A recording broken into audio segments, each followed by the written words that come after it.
Assalamualaikum warahmatullahi wabarakatuh, teman-teman semua. Dalam 1 tahun ini terjadi perkelahian antara mahasiswa dengan dosen. Gara-gara apa? Gara-gara ChatGPT. Gara-gara aplikasi generate ChatGPT dan konco-konconya.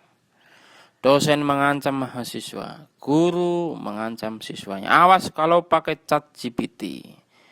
Kamu tidak akan dapat nilai. Kamu harus mengulangi. Kamu harus cari referensinya. Hal yang sama pernah dilakukan oleh para dosen dan para guru saat dulu. Ketika mahasiswa itu tanya atau cari referensi di Google. Ya kan, ya kan, ya kan. Tapi akhir-akhirnya adalah guru dan dosen malah nyuruh para mahasiswanya, coba kalian cari dong di Google. Google kan banyak tuh. Kita malah disuruh nyari ke Google. Sekarang giliran ada aplikasi sistem generate seperti ini, ChatGPT lah atau apalah, tiba-tiba kita dilarang. Tiba-tiba ada yang hak-haknya dicabut. Tiba-tiba apakah ini kan teknologi. Ini kan teknologi. Harusnya para dosen itu tidak mengancam mahasiswanya.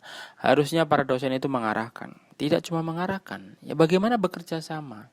Ya tidak cuma bekerja sama, bagaimana dosen itu bisa memanfaatkan ChatGPT bersama-sama. Karena ini menunggu waktu saja. Ini hanya sekedar menunggu waktu saja. Sebagaimana dulu awal-awal Google, mungkin para mahasiswa dilarang untuk buka Google. Seakan-akan ilmu pengetahuan itu mutlak, murni, mutlak milik dosen. Ya kan. Seakan-akan ilmu pengetahuan itu hanya miliknya dosen. Kemudian sama dosen diberikan satu sendok per sendok kepada mahasiswa. Internet itu kan termasuk dalam referensi. ChatGPT itu seperti perpustakaan. ChatGPT itu referensi. ChatGPT itu kayak koran. Dosen mana yang tidak pakai ChatGPT? Intinya dari pembicaraan ini adalah apa sih? Kita ini hanya sekedar menunggu waktu saja sampai ChatGPT itu akhirnya memasarak, populer, dan tidak menjadi tabu apapun. Karena toh akhirnya ChatGPT yang katanya hasil ChatGPT itu adalah kaku begini. Dosen ngomong kayak gitu kan sama mahasiswanya. Lama-lama toh ChatGPT itu pinter. ChatGPT nanti itu referensinya bagus, semakin pinter, semakin banyak orang menggunakan ChatGPT, itulah yang memperkaya ChatGPT. Yang terjadi saat ini adalah ancaman dari dosen kepada mahasiswa. Makalahnya tidak diterima, judulnya tidak diterima, skripsinya tidak diterima. Ya mau bagaimana lagi? Ya wong di seluruh dunia toh seperti ini. Inilah yang menjadi segitiga antara dosen, mahasiswa, dan ChatGPT. Persoalannya sekarang dosen selalu mengancam mahasiswa tentang ChatGPT. Itulah tema 1 tahun terakhir ini. Ini kan terbuka, open. Teknologi itu open. Ada yang lebih mudah lagi, mungkin siswa akan pakai yang lebih mudah. Mungkin dulu menggunakan perpustakaan. Sekarang ada perpustakaan digital. Kemudian ada Google.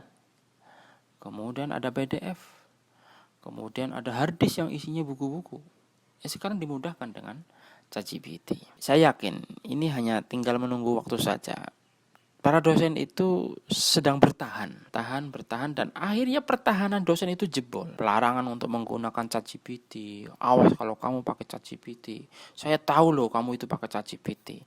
Saya ini memiliki mesin plagiatmu itu 7%, plagiatmu itu sudah 25%, plagiatmu itu. Akhirnya nanti ketika dosen menyuruh kamu untuk presentasi, sekarang presentasi, ya mahasiswa juga akan tanya kepada ChatGPT, saya akan presentasi tentang emosional anak di usia 1-5 tahun. Keluar semua tuh. Oke, kamu yang ngerjain ChatGPT, mana referensinya? Hanya 2 detik mahasiswa itu bertanya kepada ChatGPT referensi tentang emosional anak usia 1-5 tahun. Keluar semua buku referensinya. Lalu apakah kita kemudian disuruh nyari saat itu oleh dosen? Ya kelabakan lah. Artinya ini berhubungan dengan waktu. Dosen ketika pada posisi yang sama. Artinya dosen itu ketika jadi mahasiswa ya dengan segala gudang masalah, problem, kebutuhan, waktu, pembagian waktu.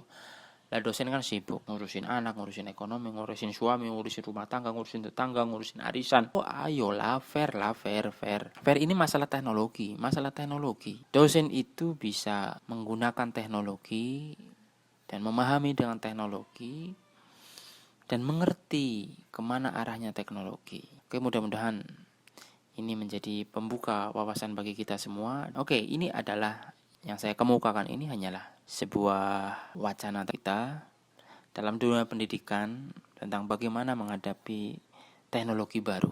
Sebetulnya itu. Apa yang dulu kita lakukan tentang larangan. Awas kalau kamu cari di Google loh ya. Sekarang guru nyuruh siswanya buat tuh cari di Google kan banyak referensi. Gitu. Mudah-mudahan bermanfaat bagi kita dan membuka pikiran kita dan kita bisa menangkap hal positif dari adanya modernisasi dan inovasi-inovasi yang ada di dalam dunia pendidikan saat ini. Assalamualaikum warahmatullahi wabarakatuh.